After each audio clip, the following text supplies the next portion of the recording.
ನಮಸ್ಕಾರ ಗೆಳೆಯರೆ.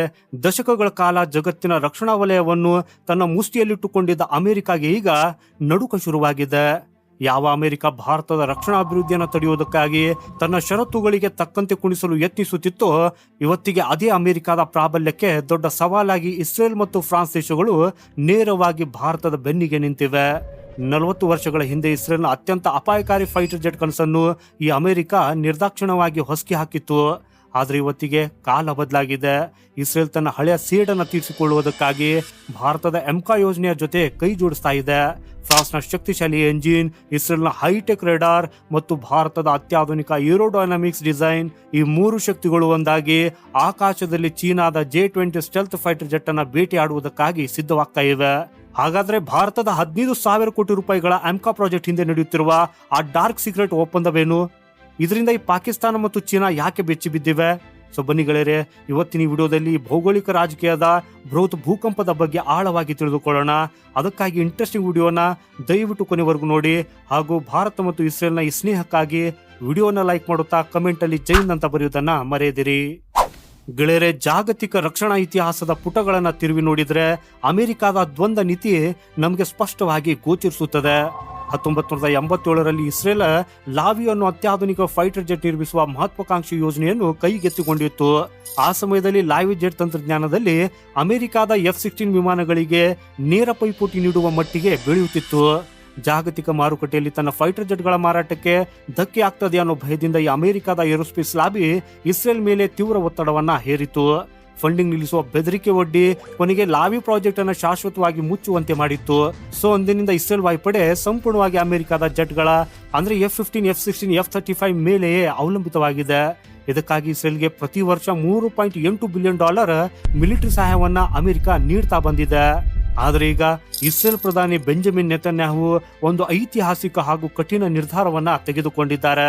ಅಮೆರಿಕದ ಮಿಲಿಟರಿ ಷರತ್ತುಗಳನ್ನ ಬದಿಗಿಟ್ಟು ಸಂಪೂರ್ಣವಾಗಿ ಸ್ವದೇಶಿ ತಂತ್ರಜ್ಞಾನ ಮತ್ತು ಅಂತಾರಾಷ್ಟ್ರೀಯ ಜಂಟಿ ಉದ್ಯಮಗಳ ಮೂಲಕ ತಮ್ಮದೇ ಆದ 5th ಜನರೇಷನ್ ಸ್ಟೆಲ್ತ್ ಜೆಟ್ ಮತ್ತು ಅಡ್ವಾನ್ಸ್ಡ್ UCAV ಅಂದ್ರೆ ಅನ್ಮ್ಯಾನ್ಡ್ ಕಾಂಬ್ಯಾಟ್ ಏರಿಯಲ್ ವೆಹಿಕಲ್ ನಿರ್ಮಿಸುವುದಕ್ಕಾಗಿ ಇಸ್ರೇಲ್ ಮುಂದಿನ 10 ವರ್ಷಗಳ ಮಾಸ್ಟರ್ ಪ್ಲಾನ್ ಅನ್ನ ಸಿದ್ಧಪಡಿಸಿದೆ. ಗೆಳೆಯರೆ, ಇತ್ತೀಚೆಗೆ ಬ್ಲೂಮ್ಬರ್ಗ್ ಮತ್ತು ದ ಜೆರುಸಲೆಮ್ ಪೋಸ್ಟ್ ಬಿಡುಗಡೆ ಮಾಡಿದ ವರದಿಯೊಂದು ಜಾಗತಿಕ ರಕ್ಷಣಾ ಮಾರುಕಟ್ಟೆಯಲ್ಲಿ ತಲ್ಲಣವನ್ನ ಸೃಷ್ಟಿಸಿದೆ. ಈ ವರದಿಯ ಪ್ರಕಾರ ಇಸ್ರೇಲ್ ಫ್ರಾಮ್ ದ ಸ್ಕ್ರಾಚ್ ಅಂದ್ರೆ ತೀರಾ ಜೀರೋ ಇಂದ ಹೊಸ ಫೈಟರ್ ಜೆಟ್ ನಿರ್ಮಿಸುವ ಸಾಹಸಕ್ಕೆ ಕೈ ಹಾಕಿದೆ. ಆದ್ರೆ ಇಲ್ಲಿ ಇಸ್ರೇಲ್ನ ರಕ್ಷಣಾ ತಜ್ಞರಿಗೆ ಒಂದು ಕಟು ಸತ್ಯ ಗೊತ್ತಿದೆ.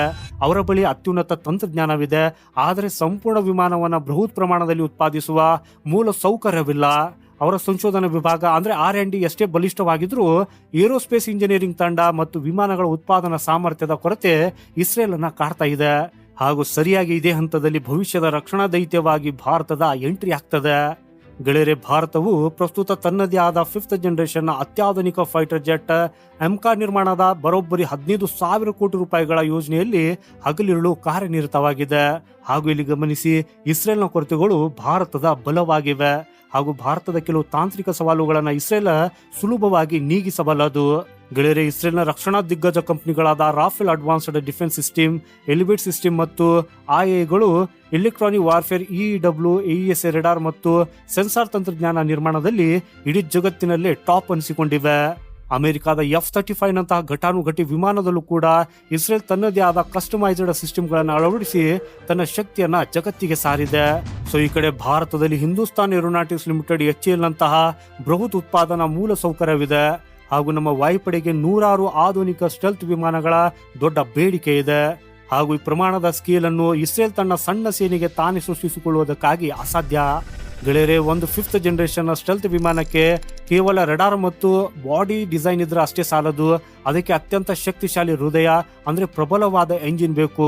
ಹಾಗೂ ಭಾರತದ ಎಂಕಾ ಪ್ರಾಜೆಕ್ಟ್ಗಾಗಿ 120 ಕಿಲೋನ್ಯೂಟನ್ ಅಷ್ಟು ಪ್ರಬಲ ಥ್ರಸ್ಟ್ ನೀಡಬಲ್ಲ ಸೂಪರ್ ಕ್ರೂಸ್ ಸಾಮರ್ಥ್ಯದ ಎಂಜಿನ್ ನ ಅವಶ್ಯಕತೆ ಇದೆ. ಸೊ ಇಲ್ಲಿಯೇ 3ನೇ ಮತ್ತು ಅತ್ಯಂತ ಪ್ರಮುಖ ಆಟಗಾರನಾಗಿ ಫ್ರಾನ್ಸ್ ಕಣಕ್ಕಿಳಿಯುತ್ತದೆ.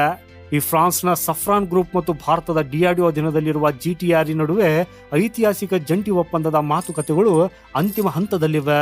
ಅಮೆರಿಕ ಅಥವಾ ಬ್ರಿಟನ್ ನೀಡಲು ಸತಾಯಿಸುವಂತಹ 100% ರಷ್ಟು ತಂತ್ರಜ್ಞಾನ ವರ್ಗಾವಣೆಯನ್ನು ಅಂದ್ರೆ TOT ನೀಡುವುದಕ್ಕಾಗಿ ಫ್ರಾನ್ಸ್ ಈಗ ಮುಕ್ತವಾಗಿ ಒಪ್ಪಿದೆ. ಹಾಗೂ ಇದರ ಅರ್ಥ ನಿಮಗೆ ಗೊತ್ತಾಗಿರಬೇಕು. ಭಾರತದ ಅತ್ಯಾಧುನಿಕ ಏರೋಡೈನಾಮಿಕ್ಸ್ ಡಿಸೈನ್, ಫ್ರಾನ್ಸ್ನ 120 ಕಿಲೋ ನ್ಯೂಟನ್ ಶಕ್ತಿಶಾಲಿ ಕಿಲ್ಲರ್ ಎಂಜಿನ್ ಮತ್ತು ಇಸ್ರೇಲ್ನ ರೆಡಾರ್ ಹಾಗೂ ಸೆನ್ಸಾರ್ ಫ್ಯೂಷನ್ ತಂತ್ರಜ್ಞಾನ ಗೆಳೆಯರೆ, ಮೂರು ಒಗ್ಗೂಡಿದ್ರೆ ನಿರ್ಮಾಣವಾಗುವ ಆ ಮಷೀನ್ ಭವಿಷ್ಯದ ಯುದ್ಧ ರಂಗದಲ್ಲಿ ಯಮಸ್ವರೂಪಿಯಾಗಿ ಅಬ್ಬರಿಸಲಿದೆ. ಚೀನಾದ ಈ ಜಂಬದ ಕೋಳಿ J-20 ಸ್ಟೆಲ್ತ್ ವಿಮಾನಗಳನ್ನು ಗಾಳಿಯಲ್ಲಿ ಕುರುಡಾಗಿಸಿ ಹೊಡೆದಿಸುವ ಶಕ್ತಿ ಈ ತ್ರಿಕೋಣ ಸಂಯೋಜನೆಗೆ ಇರ್ತದೆ. ಆದ್ರೆ ಗೆಳೆಯರೆ, ಈ ಜೋ ಪಾಲಿಟಿಕ್ಸ್ ಅನ್ನೋದು ನಾವು ಅಂದುಕೊಂಡಷ್ಟು ಸರಳವಲ್ಲ. ಇಲ್ಲಿ ಪ್ರತಿಯೊಂದು ಹೆಜ್ಜೆಯನ್ನು ಅತ್ಯಂತ ಎಚ್ಚರಿಕೆಯಿಂದ ಇಡಬೇಕಾಗ್ತದೆ.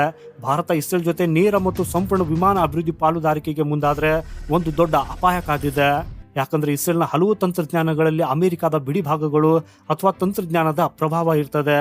ಹಾಗೂ ಅಮೆರಿಕದ IATR ಅಂದ್ರೆ international traffic in arms regulations ನಿಯಮಗಳು ಅತ್ಯಂತ ಕಠಿಣವಾಗಿವೆ. ಒಂದ್ ವೇಳೆ ಅಮೆರಿಕದ ಪ್ರಮುಖ ವಿನ್ಯಾಸದಲ್ಲಿ ಅಮೆರಿಕನ್ ತಂತ್ರಜ್ಞಾನದ ಸಣ್ಣ ಎಳೆ ಇದ್ರೂ ಭವಿಷ್ಯದಲ್ಲಿ ಭಾರತ ಈ ವಿಮಾನವನ್ನ ಮಿತ್ರ ದೇಶಗಳಿಗೆ ರಫ್ತು ಮಾಡಬೇಕಾದ್ರೆ ಅಮೆರಿಕದ ಅನುಮತಿ ಕಡ್ಡಾಯವಾಗ್ತದೆ. ಉದಾಹರಣೆಗೆ ನಮ್ಮ ತೇಜಸ್ ವಿಮಾನದಲ್ಲಿ ಅಮೆರಿಕದ GN ಇಂಜಿನ್ ಬಳಸಲಾಗಿದೆ.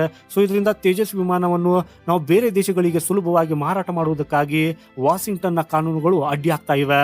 ಹಾಗೂ ಭಾರತದ ರಕ್ಷಣಾ ಸಚಿವಾಲಯಕ್ಕೆ ಈ ಕಹಿ ಸತ್ಯ ಚೆನ್ನಾಗಿ ಗೊತ್ತಿದೆ. ಹಾಗಾಗಿ ಭಾರತ MK ಯೋಜನೆಯನ್ನು ಅತ್ಯಂತ ಜಾಣತನದಿಂದ ವಿನ್ಯಾಸಗೊಳಿಸುತ್ತಿದೆ. ಈ ವಿಮಾನದ ಸಂಪೂರ್ಣ ಇಂಟೆಲೆಕ್ಚುವಲ್ ಪ್ರಾಪರ್ಟಿ IP 100ಕ್ಕೆ 100ರಷ್ಟು ಭಾರತದ ಬಳಿ ಇರಬೇಕೆಂದು ಭಾರತದ ಖಡಕ್ ನಿಲುವು. ಸೊ ಫ್ರಾನ್ಸ್ ಅನ್ನ ಪ್ರಾಥಮಿಕ ಇಂಜಿನ್ ಪಾಲುದಾರನಾಗಿ ಆಯ್ಕೆ ಮಾಡುವುದಕ್ಕಾಗಿ ಇದೇ ಅತಿ ಮುಖ್ಯ ಕಾರಣ. ಯಾಕಂದ್ರೆ ಫ್ರಾನ್ಸ್ ಯಾವತ್ತಿಗೂ ITAR ಅಥವಾ ಕ್ಯಾಟ್ಸಾದಂತಹ ನಿರ್ಬಂಧಗಳ ಆಟವಾಡುವುದಿಲ್ಲ. ಜೊತೆಗೆ ಯಾವುದೇ ಷರತ್ತುಗಳಿಲ್ಲದೆ ಸೋರ್ಸ್ ಕೋಡ್ಗಳನ್ನ ಹಂಚಿಕೊಳ್ಳುತ್ತದೆ. ಗೆಳೆಯರೆ, ಭಾರತೀಯ ವಾಯುಪಡೆಯ ಸ್ಕ್ವಾಡ್ರನ್ ಬಲ ವೇಗವಾಗಿ ಕುಸಿಯುತ್ತಿದೆ. ಅದಕ್ಕಾಗಿ ನಮಗೆ MK ವಿಮಾನ ಯುದ್ಧೋಪಾದಿಯಲ್ಲಿ ಬೇಕಾಗಿದೆ. ಹಾಗೂ ಭಾರತದ ADA ನಿಗದಿಪಡಿಸಿರುವ ಗುರಿಯ ಪ್ರಕಾರ MK Mark 1ರ ಮೊದಲ ಮೂಲ ಮಾದರಿ ಅಂದ್ರೆ ಪ್ರೋಟೋಟೈಪ್ 2028 ಅಥವಾ 2029ರ ವೇಳೆಗೆ ತನ್ನ ಮೊದಲ ಐತಿಹಾಸಿಕ ಹಾರಾಟ ನಡೆಸಲಿದೆ. ತದನಂತರ 2035ರ ಹೊತ್ತಿಗೆ ಇದರ ಬೃಹತ್ ಉತ್ಪಾದನೆ ಆರಂಭವಾಗಲಿದೆ. ಆದ್ರೆ ಇಲ್ಲಿ ಇಸ್ರೇಲ್ನ ಹೊಸ ಜೆಟ್ ಪ್ರಾಜೆಕ್ಟ್ ಈಗಷ್ಟೇ ಕಾಗದದ ಮೇಲಿದೆ. ಅದರ ಪ್ರೈಮರಿ ಡಿಸೈನ್ ಸಿದ್ಧವಾಗುವುದೇ ಇನ್ನು 10 ವರ್ಷಗಳ ದೂರದಲ್ಲಿದೆ. ಒಂದ್ ವೇಳೆ ಭಾರತ ಇಸ್ರೇಲ್ನ ಟೈಮ್ ಲೈನ್ಗಾಗಿ ಕಾಯ್ತಾ ಕುಳಿತರೆ ನಮ್ಮ MK ಪ್ರಾಜೆಕ್ಟ್ ದಶಕಗಳ ಕಾಲ ವಿಳಂಬವಾಗ್ತದೆ. ಹಾಗೂ ಇದು ಭಾರತೀಯ ವಾಯುಪಡೆಗೆ ಮಾಡುವ ದೊಡ್ಡ ದ್ರೋಹವಾಗ್ತದೆ. ಹಾಗಾದ್ರೆ ಈ ಸಮಸ್ಯೆಗೆ ಪರಿಹಾರವೇನು? ಗೆಳೆಯರೆ, ಇಲ್ಲಿಯೇ ಭಾರತದ ಸ್ಟ್ರಾಟಜಿಕ್ ಮಾಸ್ಟರ್ ಸ್ಟ್ರೋಕ್ ಅನಾವರಣಗೊಳ್ಳುವುದು. ಭಾರತವು ಇಸ್ರೇಲ್ ಜೊತೆಗೆ ಪ್ಲಗ್ ಅಂಡ್ ಪ್ಲೇ ಆರ್ಕಿಟೆಕ್ಚರ್ ಮೂಲಕ ಕಾರ್ಯನಿರ್ವಹಿಸುವುದಕ್ಕಾಗಿ ನಿರ್ಧರಿಸಿದೆ.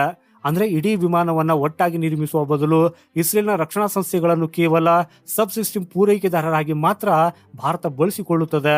ಇಸ್ರೇಲ್ ತನ್ನ ಅತ್ಯಾಧುನಿಕ ಎಲೆಕ್ಟ್ರಾನಿಕ್ ವಾರ್ಫೇರ್ ಸೂಟ್ಗಳು, ಅಡ್ವಾನ್ಸ್ಡ್ ರಡಾರ್, ಜಾಮರ್ಗಳು ಮತ್ತು ಸೆನ್ಸಾರ್ ಫ್ಯೂಷನ್ ಸಾಫ್ಟ್ವೇರ್ಗಳನ್ನು ಭಾರತಕ್ಕೆ ನೀಡುತ್ತದೆ. ಸೊ ಇದರಿಂದ ಭಾರತದ ಕೋರ್ ವಿನ್ಯಾಸ ಹಾಗೂ ಫ್ರಾನ್ಸ್ ಇಂಜಿನ್ ಡೀಲ್ ಮೇಲೆ ಯಾವುದೇ ಭೌಗೋಳಿಕ ರಾಜಕೀಯ ನಿರ್ಬಂಧಗಳು ಅಡ್ಡಿಯಾಗುವುದಿಲ್ಲ. ಹಾಗೂ ಎಲ್ಲಕ್ಕಿಂತ ಮುಖ್ಯವಾಗಿ ಆ ಎಲ್ಲಾ ಸಿಸ್ಟಮ್ಗಳ ಸೋರ್ಸ್ ಕೋಡ್ ಭಾರತದ ಸಂಪೂರ್ಣ ನಿಯಂತ್ರಣದಲ್ಲಿರುತ್ತದೆ. ಭವಿಷ್ಯದಲ್ಲಿ ಯಾವನೇ ಶತ್ರು ಅಥವಾ ಮಿತ್ರ ದೇಶ ರಿಮೋಟ್ ಕಂಟ್ರೋಲ್ ಮೂಲಕ ನಮ್ಮ ಸಿಸ್ಟಮ್ ಅನ್ನ ಹ್ಯಾಕ್ ಮಾಡಲಾಗಲಿ ಅಥವಾ ಶಟ್ ಡೌನ್ ಮಾಡಲಾಗಲಿ ಸಾಧ್ಯವೇ ಇರುವುದಿಲ್ಲ. ಗೆಳೆಯರೆ, 15,000 ಕೋಟಿ ರೂಪಾಯಿಗಳ ಈ MK ಪ್ರಾಜೆಕ್ಟ್ ಕೇವಲ ಒಂದು ವಿಮಾನವಲ್ಲ, ಇದು ಭಾರತ ಇಡೀ ಜಗತ್ತಿಗೆ ರವಾನಿಸುತ್ತಿರುವ ಸ್ಪಷ್ಟ ಸಂದೇಶ. ಅಮೆರಿಕವೇ ಆಗಿರಲಿ ಅಥವಾ ಬೇರೆ ಯಾವುದೇ ಸೂಪರ್ ಪವರ್ ಆಗಿರಲಿ, ಅವರ ಯಾವ ಅಡೆತಡೆಗಳು ಇನ್ನು ಮುಂದೆ ಭಾರತದ ಡಿಫೆನ್ಸ್ ಇನ್ನೋವೇಷನ್ ಅನ್ನ ತಡೆಯಲಾರವು. ಭಾರತವೀಗ ಕೇವಲ ಬೇರೆಯವರಿಂದ ಆಯುಧಗಳನ್ನು ಆಮದು ಮಾಡಿಕೊಳ್ಳುವ ದೇಶವಾಗಿ ಉಳಿದಿಲ್ಲ, ಬದಲಾಗಿ ಜಾಗತಿಕ ರಕ್ಷಣಾ ಮಾರುಕಟ್ಟೆಯಲ್ಲಿ ತನ್ನದೇ ಆದ ಬ್ರಹ್ಮಾಸ್ತ್ರಗಳನ್ನು ರಫ್ತು ಮಾಡುವ ಗ್ಲೋಬಲ್ ಪವರ್ ಆಗಿ ರೂಪುಗೊಳ್ಳುತ್ತಿದೆ. ರಾಷ್ಟ್ರೀಯ ಹಿತಾಸಕ್ತಿಗಳೇ ನಮಗೆ ಸರ್ವಸ್ವ. ಫ್ರಾನ್ಸ್ನ 120 ಕಿಲೋನ್ಯೂಟನ್ ಎಂಜಿನ್ ಮತ್ತು ಇಸ್ರೇಲ್ನ ಕಿಲ್ಲರ್ ಸೆನ್ಸಾರ್ ತಂತ್ರಜ್ಞಾನವನ್ನು ಬಳಸಿ ಭಾರತ MKವನ್ನ ಯಶಸ್ವಿಗೊಳಿಸಿದ್ರೆ, ಚೀನಾ ಮತ್ತು ಪಾಕಿಸ್ತಾನದ ವಾಯುಪಡೆಗಳು ಭಾರತದ ಗಡಿ ಪ್ರವೇಶಿಸುವುದಕ್ಕಾಗಿ 100 ಬಾರಿ ಯೋಚಿಸುತ್ತವೆ. ಸೊ ಗೆಳೆಯರೆ, ನಿಮ್ಮ ಸ್ಟ್ರಾಟಜಿ ಅನಿಸಿಕೆ ಏನು? ಭಾರತ ಇಸ್ರೇಲ್ ಜೊತೆ ಈ ಸಬ್ ಸಿಸ್ಟಮ್ ಮಟ್ಟದಲ್ಲಿ ಕೈ ಜೋಡಿಸುವುದು ಸರಿಯಾದ ನಿರ್ಧಾರವೇ ಅಥವಾ ಸಂಪೂರ್ಣವಾಗಿ ದೇಶಿ ತಂತ್ರಜ್ಞಾನದ ಮೇಲೆ ಅವಲಂಬಿತರಾಗಬೇಕೆ? ನಿಮ್ಮ ಅಮೂಲ್ಯವಾದ ಲಾಜಿಕಲ್ ಅಭಿಪ್ರಾಯಗಳನ್ನು ಕಮೆಂಟ್ ಬಾಕ್ಸ್ ನಲ್ಲಿ ಖಂಡಿತ ತಿಳಿಸಿ. ನೀವು ಭಾರತದ ಸೇನೆ ಹಾಗೂ ದಿಟ್ಟ ಹೆಜ್ಜೆಯನ್ನ ಬೆಂಬಲಿಸುವುದಾದ್ರೆ ಕಮೆಂಟ್ ನಲ್ಲಿ ಗರ್ವದಿಂದ ಜೈನ್ ಅಂತ ಬರೆಯುವುದನ್ನ ಮರೆಯದಿರಿ. ಈ ವಿಡಿಯೋ ನಿಮಗೆ ಹೆಮ್ಮೆ ತಂದಿದ್ರೆ ಈಗಲೇ ಲೈಕ್ ಮಾಡಿ, ನಿಮ್ಮ ಸ್ನೇಹಿತರೊಂದಿಗೆ ಶೇರ್ ಮಾಡಿ. ಹಾಗೂ ಜಾಗತಿಕ ಭೌಗೋಳಿಕ ರಾಜಕೀಯ ಮತ್ತು ರಕ್ಷಣಾ ವಲಯದ ಇಂತಹದೇ ಡಿಟೇಲ್ಡ್ ಹಾಗೂ ಒರಿಜಿನಲ್ ಎಕ್ಸ್ಪ್ಲನೇಷನ್ಗಾಗಿ ನಮ್ಮ ಚಾನೆಲ್ ಅನ್ನು ಸಬ್ಸ್ಕ್ರೈಬ್ ಮಾಡಿ. ಸಿಗೋಣ ಮುಂದಿನ ಮತ್ತೊಂದು ಇಂಟ್ರೆಸ್ಟಿಂಗ್ ಮಾಹಿತಿಯೊಂದಿಗೆ. ವಂದೇ ಮಾತರಂ. ಭಾರತ್ ಮಾತಾ ಕಿ ಜೈ.